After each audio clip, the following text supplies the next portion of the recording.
Hi everyone, my name is Vlad. I'm co-founder at Planable, and today I will present you more about. Hi everyone, I'm Vlad. I'm co-founder at Planable, a content collaboration platform for agencies, freelancers, and marketing teams. And I'm really excited to tell you more today about how the efficient collaboration is changing the world for the better. Spec-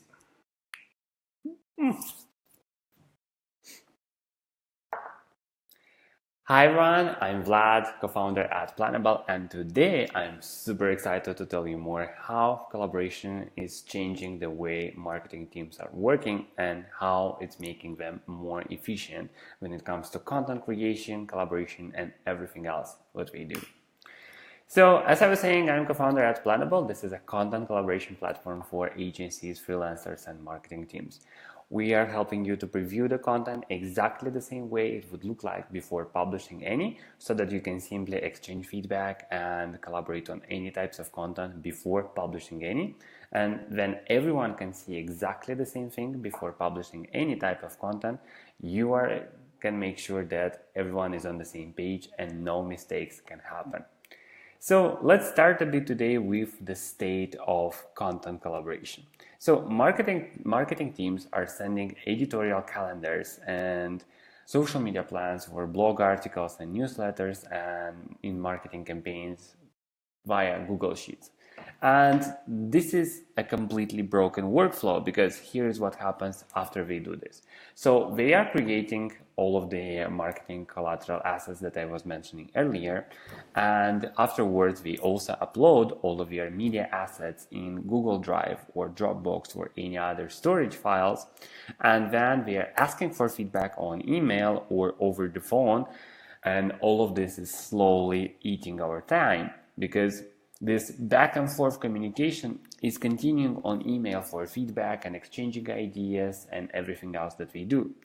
Eventually, our productive time is being hit by a wall because of these clunky processes. And this is how marketing teams are working all around the world. I have interviewed and spoken with more than 500 teams from Sydney to Los Angeles that have witnessed me exactly the same problems and exactly the same workflows. Many of them are working in spreadsheets or PowerPoints or Google Docs, which is a very similar workflow between them. And many of them are just looking for different solutions, but they can't really find any that works very similar to the way we are already working right now. And this is not only me saying, there are lots of data that are confirming exactly the same things that are happening right now. For example, 42% of content marketers point to staying organized as a top challenge, says Content Planning Challenges, Trends and Opportunities report. Then also the majority of polled professionals said that alignment and collaboration between sales and marketing leads to weaker financial performance. It also leads to more inferior customer experience and a reduced customer retention. This has been mentioned in the payoffs of improved sales and marketing alignment report. The third one is the "you waste a lot of time at work" infographic. It says that 47% of employees complain that meeting volume is the number one time waster at the office.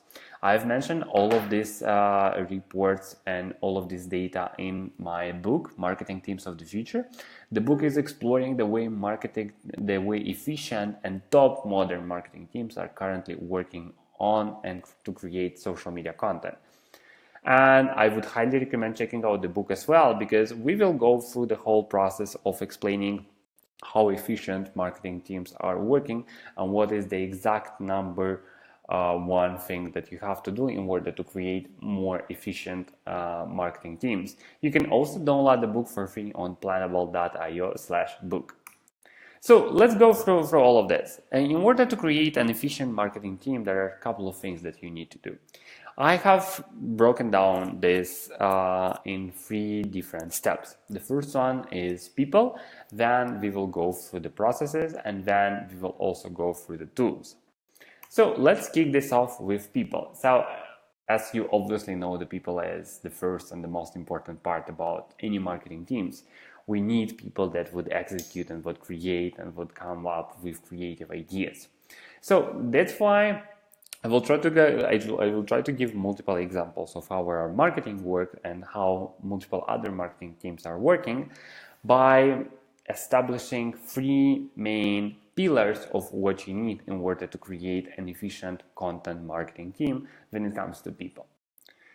So first thing that you need, as you can see right now, is clear roles. This is something that we started implementing at Planable already for more than a year and a half, and we've seen immediate results after implementing just these three things that you can see on the screen right now. So the first one is establishing clear roles. What I mean by that is making sure that everyone is on the same page because they know what is everyone doing in the team.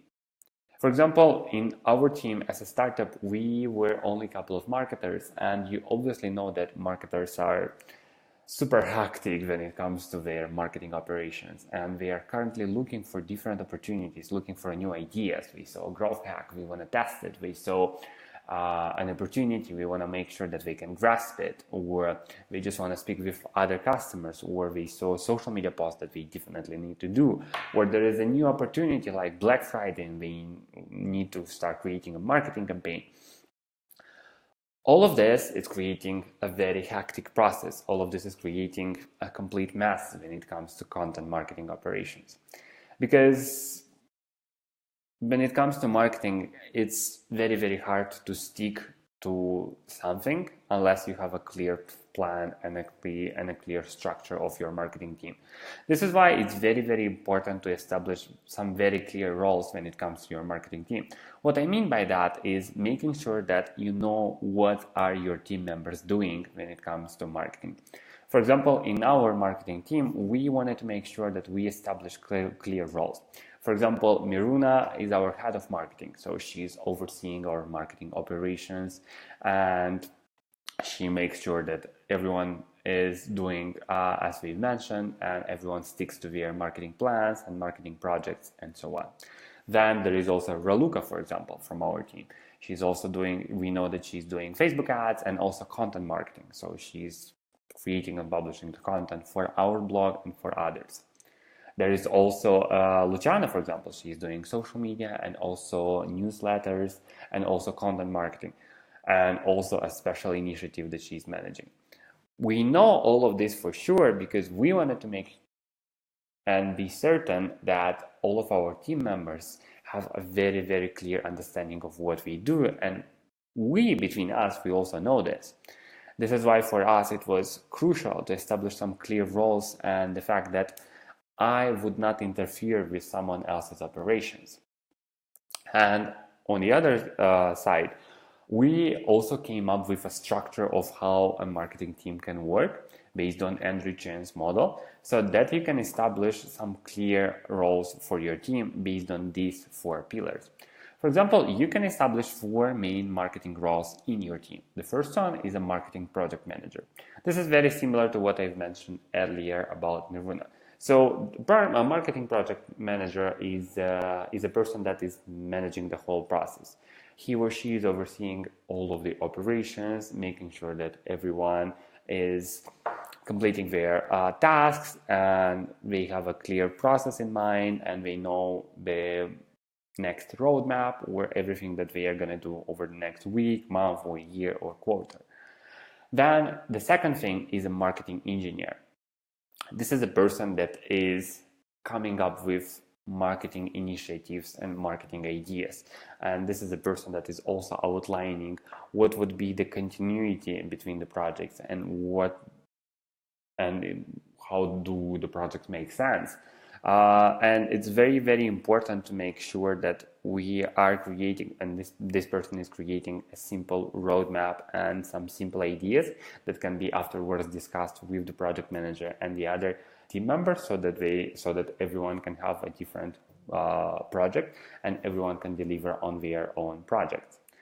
Then the third thing is a growth marketer. So in my understanding, the growth marketer specifically for this type of structure of marketing team, this is a person that is actually implementing these ideas and the marketing activities and operations that we've mentioned earlier. The person is being overseen by the marketing project manager and is also tightly collaborating with the marketing engineer to make sure that the projects are being delivered.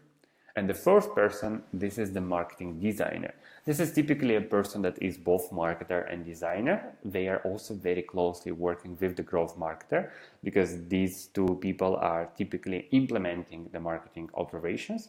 And this is also a person that is an executive. This is a hands-on person that can actually do the stuff, do the marketing activities. Then the second pillar of people is, as you can see, ownership. Ownership is super important for any marketing team because you need to make sure that everyone is on the same page and nobody will interfere with someone else's operations when it comes to marketing activities. Because you know, and I'm sure that you had some situations like this in your team when you were accidentally stepping on someone else's toe, or meaning the project that we do, or got into their own like kitchen, which is normally is okay for a team that is super friendly and know that this is fine. But typically, I would not recommend to do this because the relationship may get broken and may create many communication problems in the future. This is why it's very important to know who is the owner of the project or who is the owner of a specific activity. For example, if Luciana is responsible for newsletters, then she is the final decision maker for the newsletter. She is the final executive for the newsletters. However, she can simply ask for some feedback from any of her team members, or someone else can come and help her with the newsletters. But she still is the final executive for the newsletters. Going forward, the third thing that you need to do and establish is understanding your skills, especially when it comes to internal and third-party stakeholders. Something that we wanted to make sure from the beginning is establishing an internal skill set. So we know for sure that we are good at content, we are good at making presentations, we are good at design, we are also good at hiring people, but we are not so good when it comes to audio production, designing other type of things rather than just some marketing materials, for example, websites or ebooks or infographics and so on, or video production. We are not so strong when it comes to skills in these areas. So we need to hire people, and we are working with third-party stakeholders, meaning we are working with agencies or freelancers. This is very important to work with these people because we have lots of pros and cons. For example, for an agency, one of the biggest pros is that they don't need any training. They can come up with a fresh vision and they are super time efficient and they have an access to more talent. So, for example, when you need a short video or a website or something else, you can just hire an agency or a freelancer instead of creating everything in-house. Yes, creating in-house is very close to your business. It also means that you are in control. You know for sure what's doing. You can control the processes and the whole workflow. But you also might be losing on the speed because internally you might not have the necessary manpower to do this. But on the other side, for example, you can work with a freelancer. A freelancer is typically budget friendly. You also don't need to hire them and you don't need to go for an HR process. You can just go for them as a contractor, and they are also easily adapting to your brand. However, you would also need to ask yourself, what are the skills needed for your marketing team? Just try to have a simple and honest conversation with your team to understand what are the skills that you need right now and what would be the skills that you need to cover, whether it's video production, audio production, design, copywriting, branding, SEO, technical SEO, and so on. The second part is processes. So processes also has three main different pillars. The first one is alignment. So when it comes to alignment, for our team, it's super important to make planning first. So we have weekly, monthly, and quarterly meetings. But first of all, we have OKR quarterly meetings, meaning objective key results. So this is a meeting when we establish once in 3 months, we are establishing our main problems. For example, lack of brand awareness, lack of brand visibility, not or some of these goals that we feel for our own brand that we are relevant. And we are coming up with the main objectives that we need to do for our brand. For example, improving brand visibility or improving brand visibility, and then we come up with specific initiatives that we can do. For example, to improve your brand visibility, you can sponsor a podcast, go to a conference, speak at an event, or do any other different marketing activities that can help with your brand awareness, whether it's paid or organic or offline and online. For us, OKR plannings are also one of the main ways we make sure that our marketing team stays on top of the game and that we can actually deliver all of our marketing activities. The second one is special initiatives. The special initiatives are also super important for us because besides the projects that we typically do, for example, writing a guest blog, maintaining social media, newsletters, and everything else, we also have some special initiatives. Special initiatives at Planable means a project that we've been working on, for example, for 3, 6, 9, or 12 months. And then instead of creating something small, we are working on something big for a long period of time and then launching it and grasping the results afterwards. So this is important because we can create these special initiatives like ebooks or reports or content academies, for example, and then we can simply launch it and have thousands or hundreds of leads in just a couple of days. The second part is a part of the mindset, iterating fast. One of the most important things for our company and our marketing team is making sure that we can simply iterate fast. This is why, for example, after implementing some of the ideas for a couple of weeks, we have again a short meeting of just a couple of minutes to see what are the initial results of it and see how can we make it better.